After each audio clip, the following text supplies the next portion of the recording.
John, if you go back to the early days of the practice groups with all the students that practiced and practiced and practiced days, months and years to form these tools, can you give a sense of the atmosphere at those practice groups? And if people today would like to set up their own practice groups, how do they do it to let excellence come up? Bubble up. Yeah. The no-nothing state, in my opinion, is key. We didn't have the choice. NLP modeling involves the unconscious assimilation of complex pattern without any intention of understanding what you're doing until you can consistently replicate the same consequences as the source, the genius, from which these patterns originally came. So there were large parts of what we did where at best we had a slight intuitive feel for where to go. What we did have, which I don't think is as well developed in the modern forms of NLP as it was in the origins, was calibration skills. There was a concept in those days called resistance. I think most people who do change work now recognize that resistance is nothing more than a special set of signals, typically nonverbal, voice quality changes, postures, gestures, breathing patterns, physiologies, that the unconscious of the person you're working with is saying, not there, we're not going down that road, or we're not going down there until you make arrangements for us to be able to satisfy the positive intention behind the behavior we wish to change. So in that sense, there were no signal systems in those days. What we had was the ability to calibrate and enough sensitivity to calibration of the nonverbals of the person we're working with to know when to change to something else.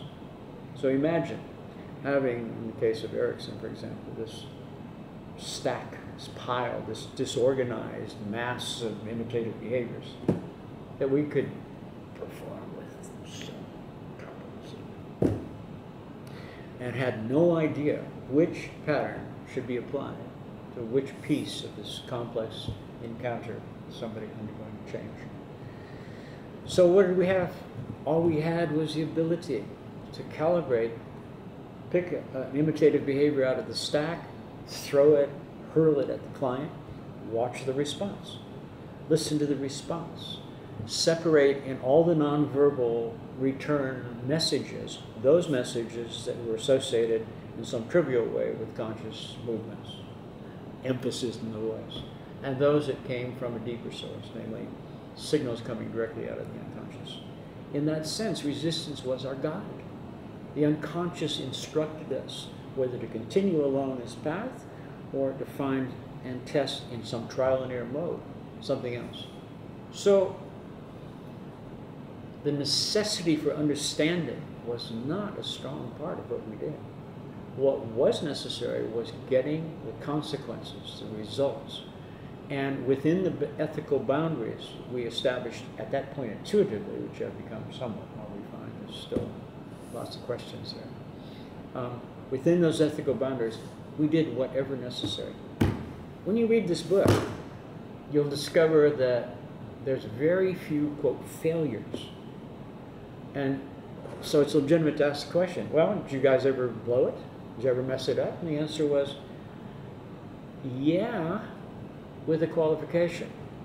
If Bo and I, he's playing bass and I'm playing keyboard, and we've got a singer here who's working with us, we're chugging along, doing a nice piece of music, and suddenly one of us, the singer, or the keyboard player, or the bass player, suddenly offers a new riff, a new sequence in the music. This will energize and catch the attention immediately of the other two members of the trio. The only real mistake you could make in such a context is to stop. We never stopped. There was always another way of approaching what wasn't working. So this impression that you get out of these stories in here is accurate in the sense that in almost no cases did we ever stop before we got what we went after. Now, we were not elegant, we were not precise, we used a great deal of trial and error, And the trick, which now becomes explicit in the new code, is our state. We acted as if we knew what we were about. We acted as if we knew what we were doing. We used calibration to decide whether to continue or to switch tracks and try some other trial and error method. So that kind of spirit of pure exploration, I wonder what will happen if, was absolutely a theme that connected, that wove together these strange and unusual experiences we would use.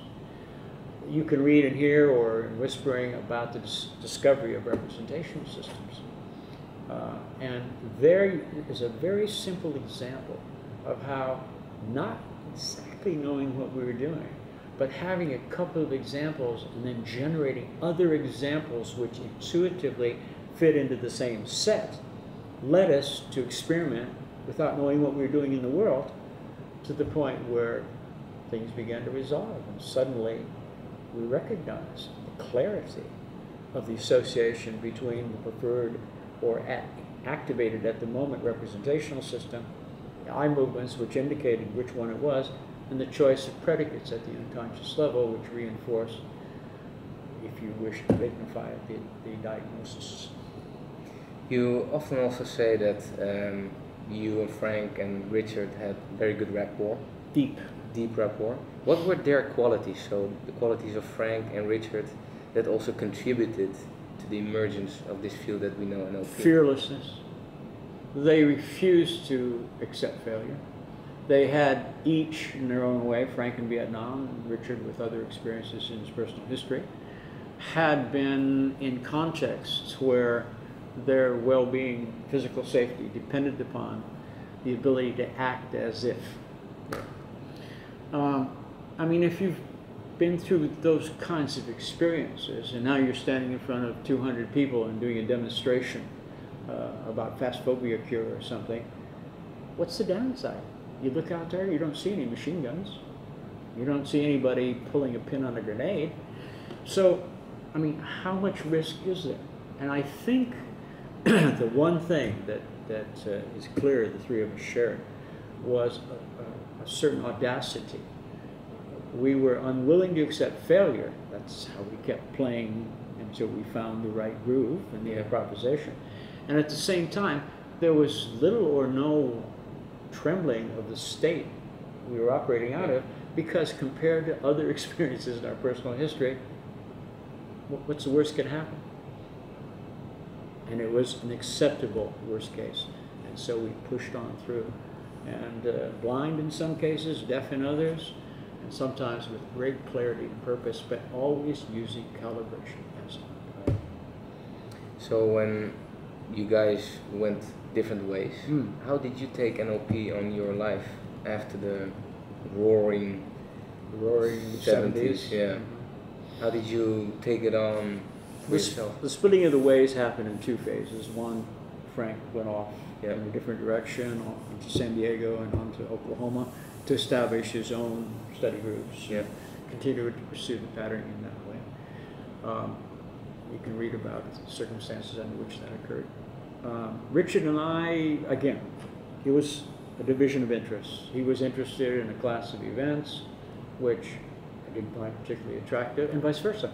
Yeah. He thought I was, for example, crazy. Maybe there's some justification to this, but in any case, he was convinced I was crazy because I was a rock climber.